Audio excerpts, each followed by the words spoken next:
Good evening pa sa ating lahat. Narito na naman sila para sa ating ika-150th day na ating share ng devotion video. At pasensya na po, medyo late tayo nakagawa ng devotion video ngayon dahil may naging party dito sa bahay na kung saan ang inyong lingkod po ay buong araw naging sobrang abala. Ayan, mula pagkagising sa umaga, naglinis, tapos namalengke, nagluto, nagtagtad na talagang pinong-pino na mga gagamitin para sa Shanghai. And thanks God because nasarapan sila sa ating mga potahe na niluto. Ayan, so maraming niluto. May soup, may Shanghai or spring roll, may isda, may tomato with egg, may chicken wings, ano pa ba? Basta may isa pa, nakalimutan ko na yung isa. Basta, yung ano, tawag dito, asparagus na may mushroom and scallops. And we want to thank God for the strength dahil napagtagumpayan naman natin ang buong araw na yun. Kaya, huwag natin kakalimutan ang manalangin sa ating Panginoon. Ayan, may nag-overnight dito na kaibigan ng aking alaga. So, yan, may naririnig kayo nag-uusap. So, let us all gather into prayer. Ama namin Diyos na makapangalan sa lahat muli, nagpapasalamat po kami sa buong araw na ito, Panginoon, sa buhay, kalakasan at hininga na ipinagkaloob niyo sa aming Panginoon. Salamat po dahil bagamat pagod ang physical na katawan, Panginoon, ngunit masaya ang aking puso, Panginoon, dahil na-appreciate, Panginoon, ang aking mga niluto at aking inihanda para sa aking mga amo at sa mga pamilya na pumunta dito sa bahay, Panginoon. Kaya din, Panginoon, dadako naman kami muli, Panginoon, sa pag-aaral at pagbuli-buli ng inyong mga salita, Panginoon. At dalangin po namin, Panginoon, na patuloy niyo kaming ingatan at gabayan ang bawat isa sa amin, Panginoon, lalo sa ginagawa namin pamamahayag ng inyong mabuting balita, Panginoon, na mas marami pang mga tao, Panginoon, ang maabot, Panginoon, ng inyong mga salita, Panginoon, nang sa gayon sila ay magkaroon ng pagbabago, Panginoon, na makikita ng bawat isa na isang malaki ang naging pagbabago sa taong yun, lalo na kung ito ay namumuhay ng hindi ayon sa inyong kalooban, Panginoon. Tunay na kayo lamang ang may kakayahan, Panginoon, na makapagpabago sa bawat isa sa amin, Panginoon, sapagkat hindi namin ito makakaya kung kami lamang po. Kaya kailangan namin ang inyong gabay, ang inyong pag-iingat sa amin, Panginoon, at ang inyong karunungan na nagmumula sa inyo upang ano man ang aming mga sasabihin o ibubuka ng aming bibig, Panginoon, ay nakalulugod sa inyo, Panginoon. Dalangin din po namin, Panginoon, at patuloy na pasasalamatan ng inyong anak na si Jesus sa kanyang tinapos na gawa sa krus, Panginoon, na pagtubos sa lahat ng aming kasalanan, Panginoon, kung kaya kami ay malaya na makapagpahayag at ideklara sa lahat ang kanyang ginawa sa krus para sa katubusan ng kasalanan ng lahat. Kaya din, Panginoon, nagpapasalamat din po kami sa banal na Espiritu, ang Holy Spirit, Panginoon, na siyang gumagabay sa amin, Panginoon, at tunay nga na hindi kami iniwang ulila ng inyong anak na si Jesus, Panginoon, sapagkat mayroon kaming great helper, Panginoon, na ang banal na Espiritu, Panginoon, ang siyang gumagabay sa amin, naglulukob sa amin, Panginoon, na magawa namin from glory to glory, Panginoon, ang inyong mga pinag-uutos, Panginoon, at masunod namin ang inyong kalwalatian, Panginoon, upang maabot namin ito, Panginoon, sa abot ng aming makakaya, Panginoon. Ganyan din, Panginoon, dalangin ko po, Panginoon, na langisan niyo ang aking labi, Panginoon, at maging kaligayahan kong lagi, Panginoon, ano man ang sitwasyon, Panginoon, na ibahagi ang inyong ebanghelyo, Panginoon. Huwag niyo pong hayaan, Panginoon, na maging mayabang ako, Panginoon, o kaming mga nagpapayag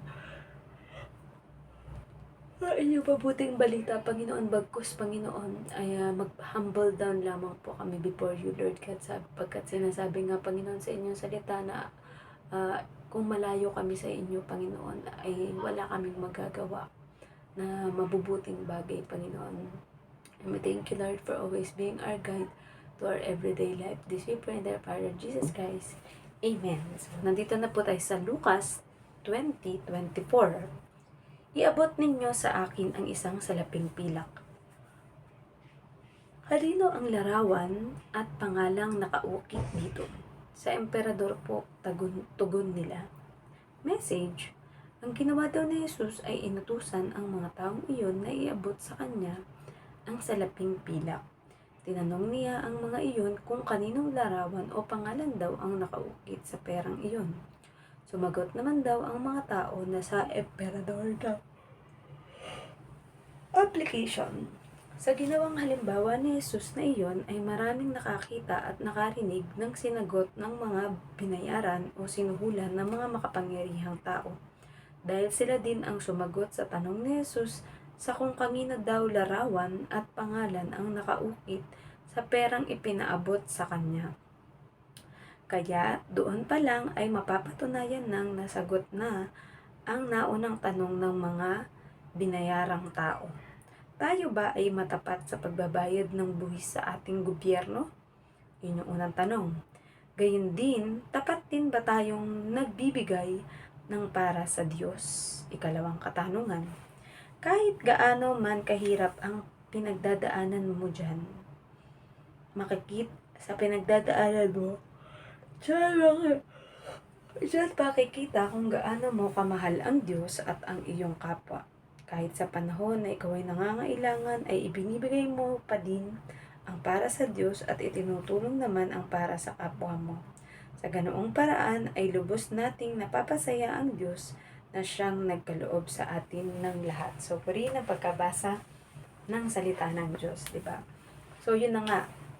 Yung challenge na ating Panginoon Jesus sa mga binayarang mga tao na ito dahil di ba tinatanong nila kung dapat daw ba silang magbayad ng buwis sa gobernador, di ba? So, ang ginawa ng ating Panginoong Jesus, di ba, kagaya tayo, ang ating mga Pilipinman sa Pilipinas ay may mga bayani at may mga mukha o picture ng mga tao na noong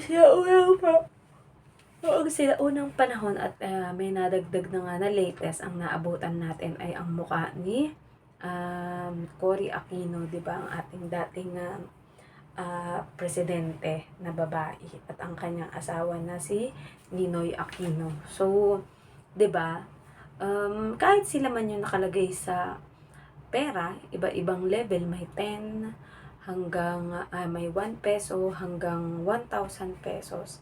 Dahil 1,000 ang pinakamataas din sa atin na na amount ng pera, di ba?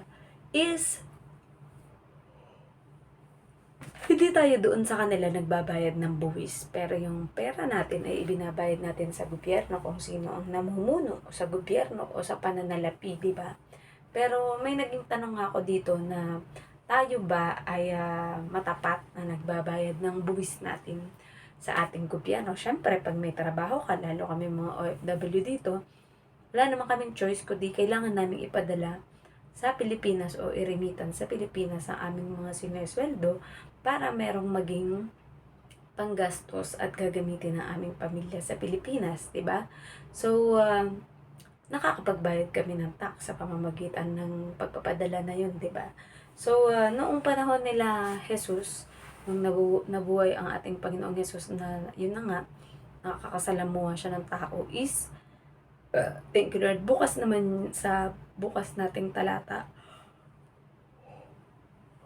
mababasa ko anong naging sagot ng ating Panginoong Jesus, 'di ba? Pero mapapansin niyo na agad dito, 'di ba, na dahil sa kanila ay sumagot naman itong mga inupahang tao na sa emperador daw ang nakasulat na pangalan at nakaukit na mukha o larawan niya, 'di ba? So, dun pa lang ay mukhang nasagot na dapat magbayad ng buwis ang mga tao sa gobernador, 'di ba? So, yan nawa ay maging tapat tayo sa pagbabayad ng ating mga buwis at isa pang bagay ay dapat tayo rin ay tapat na nagbibigay sa ating Panginoon. Sasabihin na iba, hindi ko na kailangan magbigay sa Panginoon kasi mayaman na naman na si Lord eh. Si Lord naman nagbibigay sa atin ng lahat ng pangailangan natin, 'di ba? Pero dapat natin pong maintindihan na ang ating Panginoon hindi niya kailangan ng pera natin dahil nga siya talaga ang may-ari ng lahat. Pero yung sa mga physical na bagay ngayon kagaya ng tubig, pagkain, kuryente, aircon, 'di ba? At yung napag-i-stayan, mga bahay, sambahan na kung saan tayo ay nakikita kasama mga brothers, sisters, mga pastors, 'di ba? Mga workers, mga teachers, 'di ba? Mga youth, Ayan, basta iba't ibang mga tao ay doon natin nakakasalamuha, doon tayo nakakapag-evangelize sa kanila. Pwede ring magpahinga kapag talaga ikaw ay pagod o masama ang pakiramdam, di ba? Pag oras ng day off, tapos pag halimbawa ikaw ay na-terminate or nag-break contract, ay pwede ka rin magstay sa simbahan or sa bahay panambahan, di ba? Kung meron silang specific na shelter na maaring ibigay sa inyo para doon muna manatili, di ba? So, ganun din, di ba? Yung explanation ko dito naman na ginawa ay kahit ba dumadanas ka na ng paghihirap pagdating sa pera o pinansyal, na ibibigay mo pa rin ba para sa ating Panginoon o lahat na ng bagay ay inuubos mo sa mga iba't ibang bagay, padala sa Pilipinas, pag-shopping, di ba? Pero hindi mo na ibinibigay yung para sa ating Panginoon. Lagi po nating tandaan na kahit sa Old Testament ay ginawa po yan ng ating father of faith na si Father Abraham, kung saan ay nag-alay siya sa temple sa high priest na si Melchizedek. Ayan, si Melchizedek po ay walang nakasulat kung paano siya ipinanganak, sino ang kanyang mga magulang, 'di ba? At kung paano siya namatay. Ngunit nag-alay ang ating Father Abraham or ating ninunong si Abraham kay Melchizedek na high priest noon ng Israel. At ayon din po sa pagkakapaliwanag ng mga Bible scholars, na si Melchizedek daw po ay isang representation din ng ating Panginoong Yesus dahil walang specific na mga magulang, mga pinagmulan, at kung paano ito namatay. Pero siya ang tinuturing na high priest during the time na nag-alay ang ating Father Abraham, 'di ba? So, yung sinasabi na, sabi kasi pag hindi natin ibinibigay ang laan para sa Diyos ay ninanakawan natin ang ating Panginoong Diyos, 'di ba? Sasabihin, "Oh, paano ka naman nanakawan ng Diyos? Eh siya nga may-ari ng lahat," 'di ba? Tsaka lagi kasi nating iisipin na ang Diyos ang unang nagmahal sa atin. Ang Diyos ang naunang nagbigay sa atin ng lahat ng ating pangangailangan. Pero tayo bilang mga tao na nabubuhay pa dito sa mundo, 'di ba? Kailangan natin kumain, kailangan natin ng lugar kapag malamig o mainit, 'di ba? Yung mapagpapahingahan, makakasalamuha ka pa ng mas maraming tao, 'di ba? Matututo ka dahil pwede kang mag-discipleship, mag-leadership, or kung ano pa mang mga training na kailangan mo, 'di ba? So, yung ibinibigay natin para sa gawain ng Panginoon is ginagamit siya para sa mga bahay-sambahan at sa mga pangangailangan ng bahay-sambahan, nang sa gayon ay makatulong tayo sa ikalalago ng gawain ng ating Panginoon habang tayo narito sa mundo, 'di ba? Dahil sabi nga sa iniutos ng Diyos na go therefore and make disciple of all nation, 'di ba? So lagi nating asamin niya na magawa, na sa bawat lugar, sa bawat tao na makakausap natin ay nawa meron tayong maakay tungo sa pagkakilala, pag-ibig, pagtitiwala at pananampalataya sa ating Panginoong Yesus, sa kanyang tinapos na gawa sa krus, at sa ating Diyos Ama na siyang may lalang ng buong mundo, buong kalawakan. Basta lahat ng pwede mong ma-explain na ipinagkaloob ng Diyos. Basta sa talino, lakas, ganda o gwapo, maabilidad, madiskarte, malikhain, or artistic, diba? So, halos lahat na mabubuting bagay o lahat naman talaga na mabubuting bagay ay pinagkaloob sa atin ng ating Panginoong Diyos. Nasa sa atin na lamang yun kung paano natin ito gagamitin na maayos. At nawa, gamitin nga natin na maayos at hindi natin to hayaan na babastos, malait ka or makotsa ka ng iba dahil sa ang pinapakita mo ay you have the Christ likeness, pero minsan may mga episode na hindi mo nakokontrol ang yung sobrang emosyon at nagagalit ka or pwede kang makagawa ng mga bagay na hindi maganda na sa bandang huli din naman ay pagsisisihan mo, 'di ba? So para walang pagsisihan, tayo ay laging magbulay-bulay ng salita ng Diyos, manalangin at i-apply natin ito sa ating buhay nang sa gayon ay tayo maging mabunga at isang tao na lubos na pagkakatiwalaan ng ating Panginoon Diyos sa mga greater blessings na inihanda niya para sa atin kung mananatili tayong tapat hanggang dulo, hanggang na kahit nahihirapan ka pa, kahit pakiramdam mo wala ka ng pera, wala ka ng budget, wala ka ng panggastos, di ba? Pero sabihin mo lagi, God will provide. And syempre, gagawa ka rin naman ng action para sa gayon na mag-provide si God. Kung ba, may trabaho ka o may negosyo ka, o online business, o kaya marunong ka sa mga pagluluto or makatulong sa isang tao sa ganoong bagay, di ba? Pwede mong gamitin ang skills mo para yun yung pagkakitaan mo at wag mo itong hayaang mas stagnant or nakatabi na lamang, di ba? Kaya nga binigay yan sa'yo ng ating Panginoon Diyos para gamitin, linangin at kung ito ay magiging dahilan para maging prosperous ka ay gawin mo na, di ba? Huwag ka na magpatumpik-tumpik because maigsi lang ang buhay. Kapag di pa natin nagawa yung mga dapat natin gawin habang naririto tayo sa mundo, ay, pero syempre, wag naman yung mga masasama at di kaaya-aya sa paningin ng ating Panginoong Diyos. Pero sabi, habang nabubuhay tayo dito sa mundo, make the most out of it because God came, or Jesus came that we may have abundant and eternal life. So, nawa po hindi natin yung sayangin mga kapatid. So, nawa po may natutunan kayo sa ating share ng devotion video at kailangan ko na rin po magpahinga.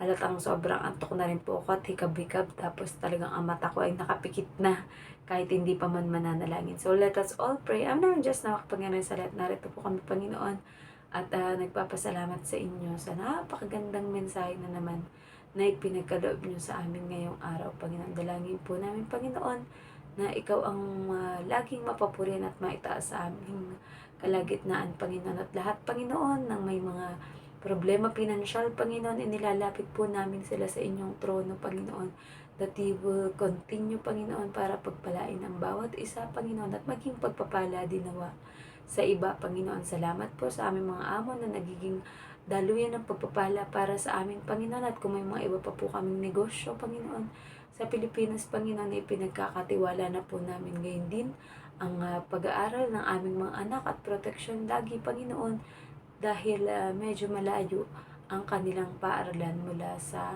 city po ng aming mga lugar-lugar o mga bansa-bansa.